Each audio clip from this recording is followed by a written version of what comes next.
Alright, so if you decide you want to work with a deaf group out in the Boundary Waters, I'm going to explain a little bit about how you can, some things you might want to know about that. First of all, I want you to know that there's deaf and hard of hearing and oral. There's all different kinds of deaf people, and some people depend mainly on signs, some talk a little bit, and some rely totally on speaking, but writing is always an option. So if we're going to go out in a group and something terrible happens, like if there's an emergency or something like that, we're going to let you know beforehand the information that you need to contact us.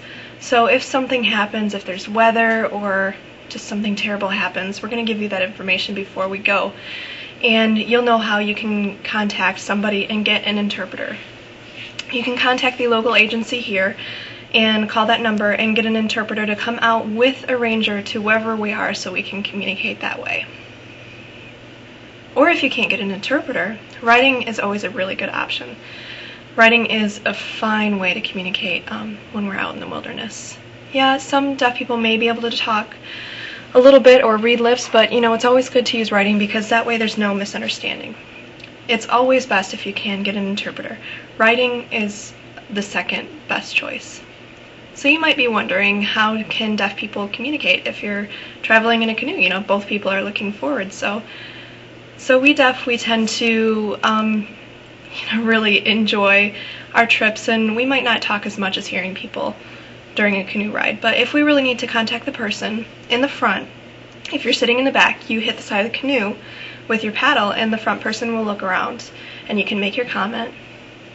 Or if I'm paddling in the front and I see something up ahead and I want to turn around and let the person know, I go ahead and turn around and wave to them, and that gets their attention and I can make the comment. And most of the time we just kind of, are quiet and enjoy the ride. And if a deaf person calls to the outfitters and they want to make a reservation or for a trip or make plans, they really have a wonderful number here that you can call. It's 100-711. Oh wait, I'm not sure. I think they've changed it, but it doesn't matter. Anyways, you can call that number and they have a relay service. And this is how you contact the deaf person if you need to let them know that the trip's canceled or there's been changes made. So you would call that number and you would use your voice and talk to an operator that would answer there. And you talk directly to the operator, and you have to give the operator the number of the deaf person that you want to contact. And the operator has a TTY, and they will type that in. It's like a typewriter.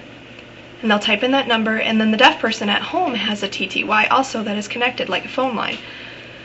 And they would be able to answer. So it's important to know when you're using a relay service, you need to talk directly to the deaf person. Even though there's an operator in the middle, you need to talk directly to the deaf person. Don't say, tell her, ask her, just talk directly. What do you like? What do you want? And the deaf person is going to answer in the same way, because it's the operator's job to say exactly what the person says. So they're going to say her or she if you use those kind of words. So you don't need to include the person in the middle, just talk directly to the deaf person. And you're going to speak to the operator, and then the operator is going to type in the TTY, and that TTY message is going to come back to me. And I'm going to be able to read it. And each time we take turns and you want to make a comment and you want to know that it's your turn, when you're finished making a comment, you say GA, and that means go ahead. And then I'll see that GA, and then I'll know it's my turn. And then when I'm finished, I'll say GA, and that's how we do turn taking when we're using the relay service. And when the conversation is finished and you want to end the call, how do you close? You use what you call S key. It means stop key, but really, that's just how we say goodbye when we use a relay service. So we say, okay, SK, all right, goodbye, SK, and then we both hang up. That's how relay works. And they do have booklets and about the information, how to use relay service, what's appropriate and what's not, and it's good to have something like that. If you know in the future you're going to be communicating with a lot of deaf people, it's good to have something like that for your own information. If you know you will have a lot of deaf clients that you're going to be working with, it would be wonderful to have your own TTY. You can talk directly, but if not, that's okay. You can always use a relay service in this area. It's really nice.